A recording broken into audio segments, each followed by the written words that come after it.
Hello and welcome back to my YouTube channel.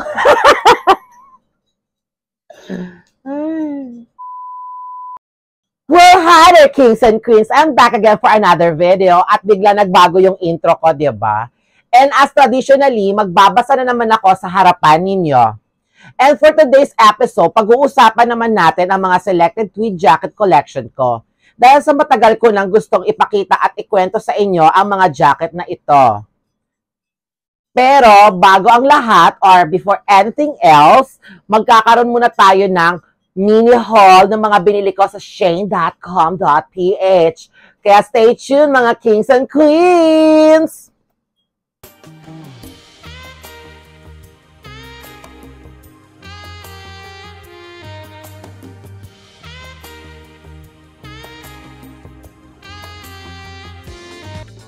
Tanong ko sa inyo, paano ba mag-haul si Tita Barbara?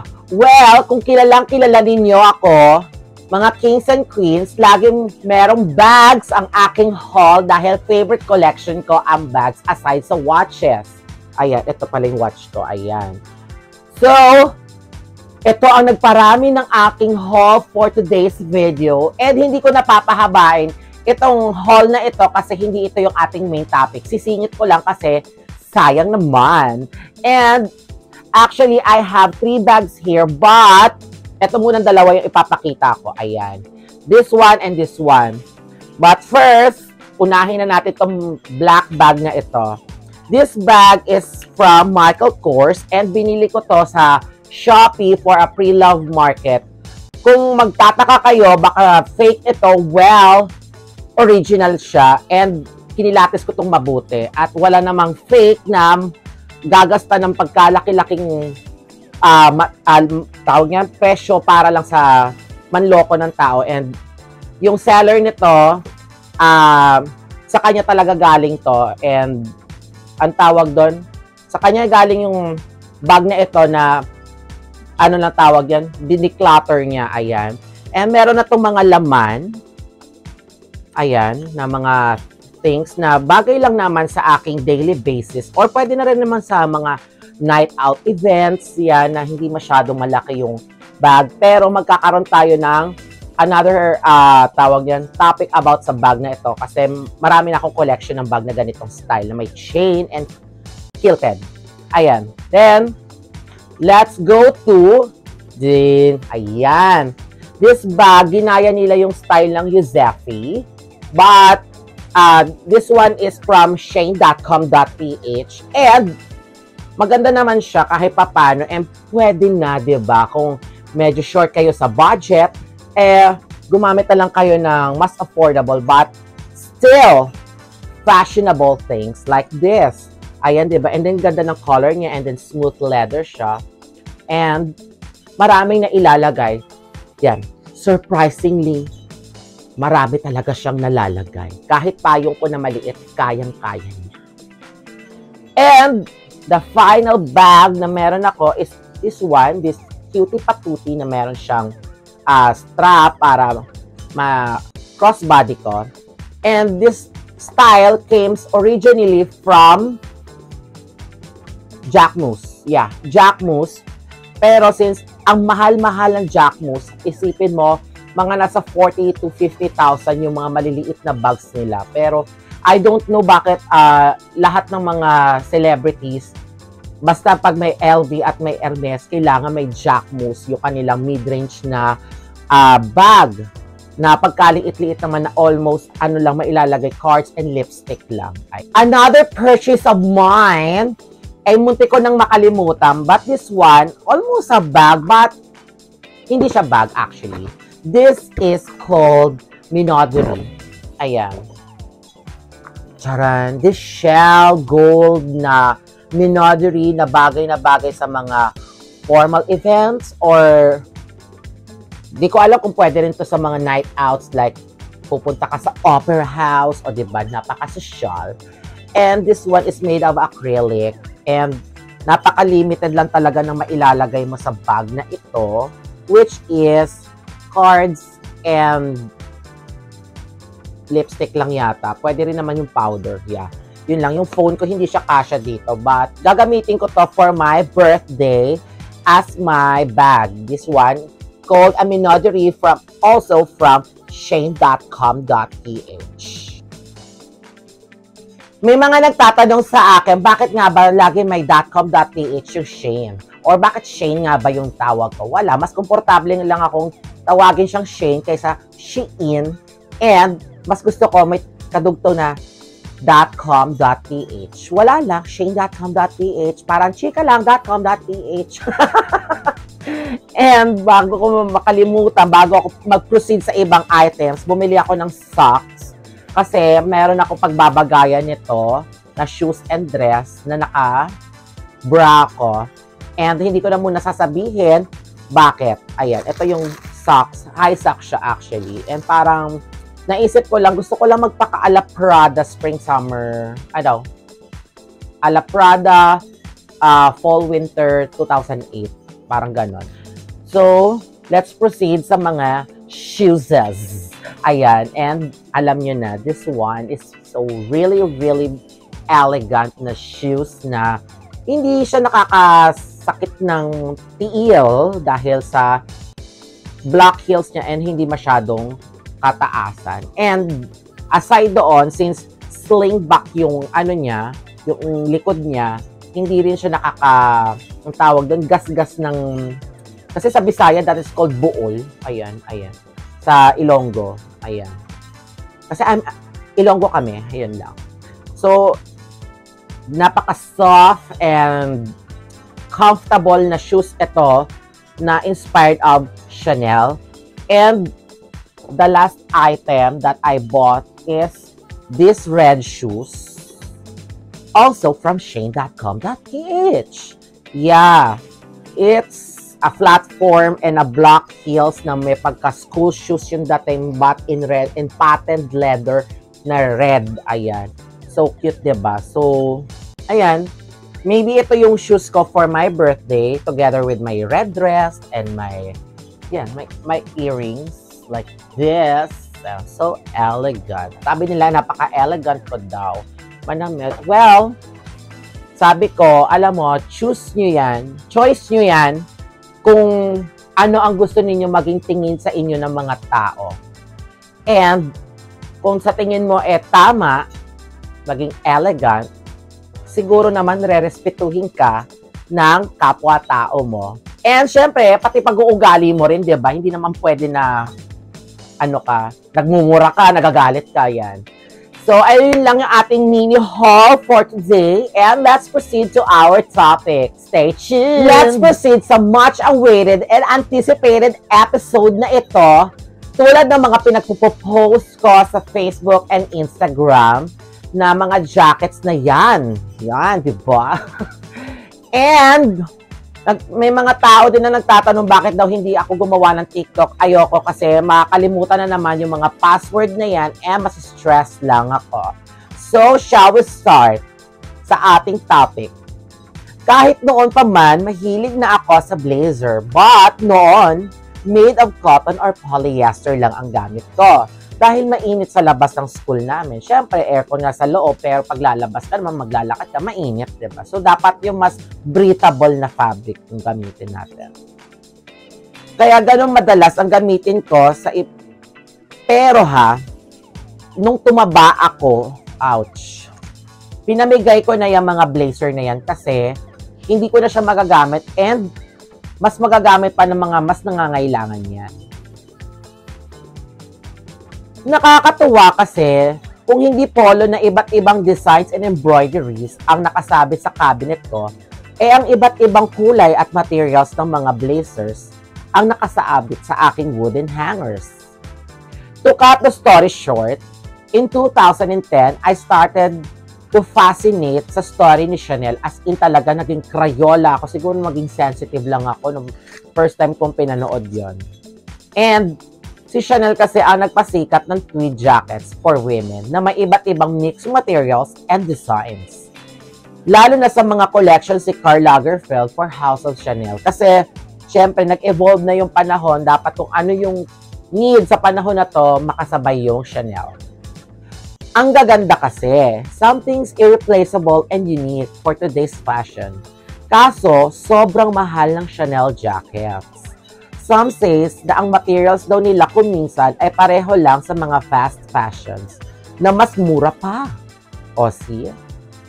Yung quality daw kasi kuminsan ng Chanel is mababa na at paulit-ulit. Siguro na bored na sila yung mga fans ng Chanel, but it's a legacy na kino-continue lang ng mga creative directors. Ayan, minsan naglabas sila ng may kaftan, yung mga pang summer-summer nila, pero more on nakatutok pa rin siya sa crepe de chine or little black dress at yung kanilang Chanel suit. Ayan, na kanilang iconic design. At dahil na rin sa mahal ng Chanel jacket, para lang magkaroon ako ng kunwaring Chanel dream, bumili na lang ako sa fast fashion. Reality naman, hindi naman tayo lahat makakabili ng ultra luxury, so maghanap tayo ng alternatives, right? Para maging masaya tayo, di ba? To be happy. Ayan. At least hawig naman sa mga designs ng Chanel. At maganda naman ang resulta. Hindi rin naging madali ang tingin ko sa tweed jacket dahil sabi ko ay makapal, makati at mainit. Pero iba't iba pala ang kapal at materials ng tweed. May pang spring, summer, and fall, winter. Well, of course, wala tayong ganong climate dito sa Pilipinas. Pero meron tayong cold and hot summer at wet season. Yung cold summer, yun yung nararanasan natin every December hanggang March. Ayan.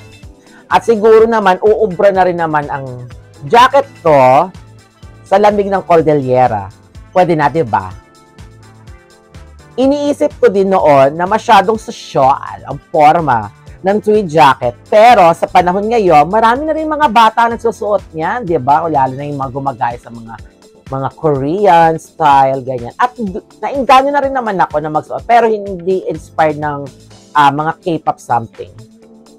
At madalas ko na rin ipares ito sa white shirts and shorts or even pants and skirts. Always with pearls and something gold-beaded na necklace and others.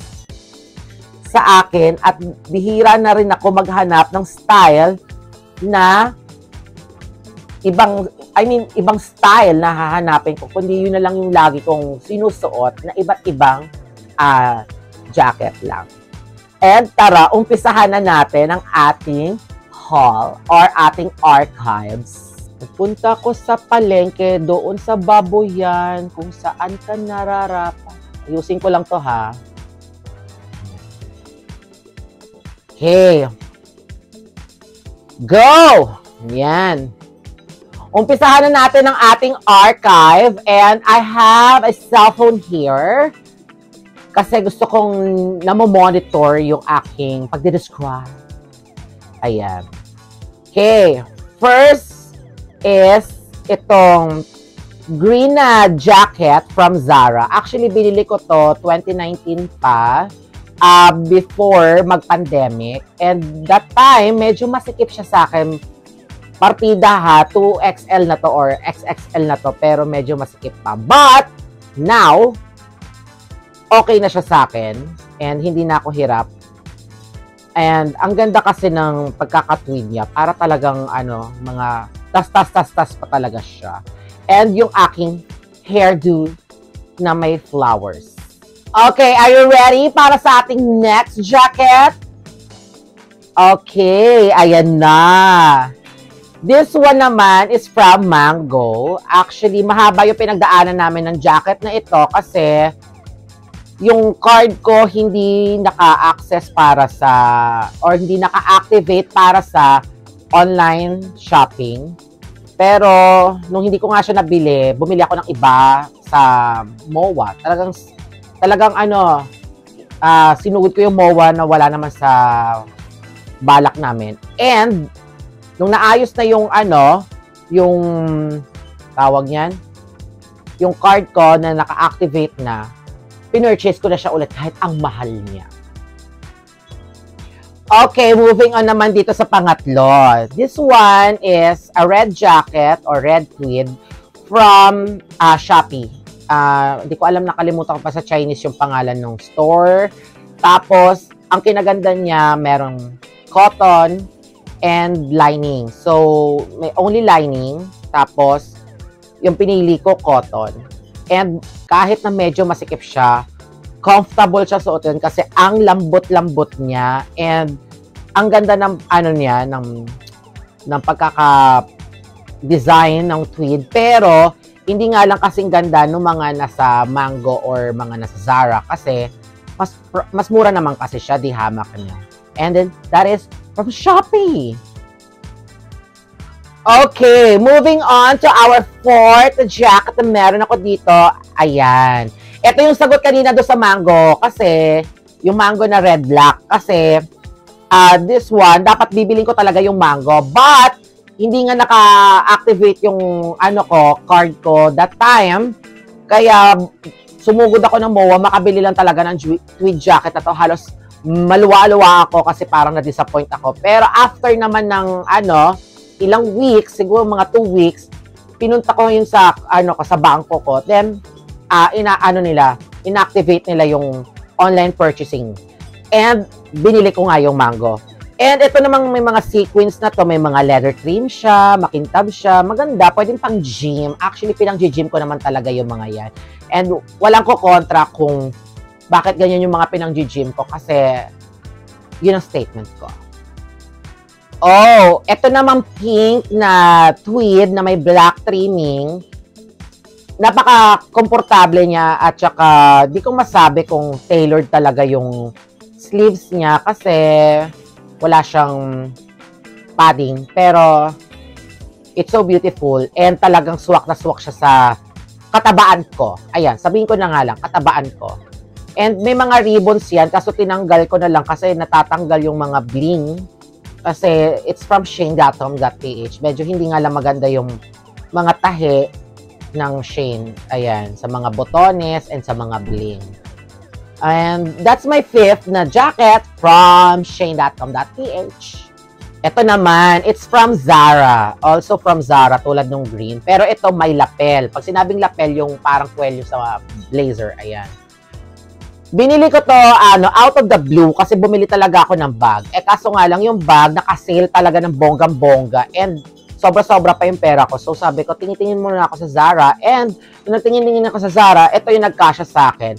Partida, spring-summer na sa store na yon, kaya sale siya, yung jacket na parang light blue na to. Ayan. And ang ganda ng niya, ng shape niya para sa akin. Parang pag nakatalikod ako, medyo payat ako tignan dahil sa pa-curve ng ganyan ng lola mo. And that's my pang ilan na to, 6 ko na jacket from my archives. And meron tayong honorable mention for the last na meron ako dito is itong binili ko, another na binili ko naman from H&M. It's a cotton na, tawag dyan, blazer or jacket na very, very light green, para na siyang chartreuse. And oversized nga daw siya, kaya kahit XL, maluwag pa rin sa akin. Yun nga lang, medyo gusuting, kaya kailangan laging pinaplansya, inaayos yung niya. Parang ina-army roll, may binibili naman ganun pang spray, tapos tsaka mo ipaplansya para hindi madaling magusot. And yet, maganda pa rin siya ha. Hindi nga lang doon sa palda na suot ko kasi hindi lang siya bagay pa. Parang ibang color dapat. Dapat din. Something light colors din yung, or parang pastel colors din yung bagay doon. And that is my last na jacket na ipapakita ko for today's video. For our closing ceremony, oh my God, closing ceremony kate ha. For our closing ceremony, bakit tweed jacket ang napili ko? Kasi it's something sporty, not too sporty, na pang basketball or pang football, pero pwede siyang pang vacation, pwede siyang pang yate, or, pwede rin na habang nanonood ka ng polo or golf. Ayan. okay na okay sa akin yung tweed. Pero, since hindi nga naman ako naggaganon, pwede ko na rin siyang papunta ng gym. Ayan, pwedeng papunta ng gym or kung ayaw mo lang may kadikit ka na pawis na tao, edi at least may cover yung mga braso mo, diba? And tweed kasi, siya versatile siya. Pwede siyang pang formal, pwede rin pang informal, smart casual, tama ba informal? Ayun. And ang ganda niya kasing tignan and collection niya, para bang may value na pag ganun yung collection mo, hindi madaling hindi siya ang hirap i-explain, my God. Pero siya, parang kumbaga pwede mo siyang maihilera sa mga mamahaling bags, 'di ba? Or sa mga jewelries, unlike sa mga ordinary na cotton na blazer, 'di ba? Kaya yun yung napili ko na collection for my fashion style. Ayan. But hindi lang naman tweed jackets yung style ko. Minsan nagka-kaftan din ako or gumagamit din ako ng kimono or pajama. So soon magkakaroon din tayo ng vlog about sa mga lightweight dress na meron ako. So, ayun lang. And I hope na nag-enjoy kayo sa aking video. I think napahaba na. By the way, I am Tida Barbara. And if you're new in my channel, well, hi, hello, welcome. Don't forget to like, subscribe, and hit the notification bell down below. I hope to see you soon again. Bye!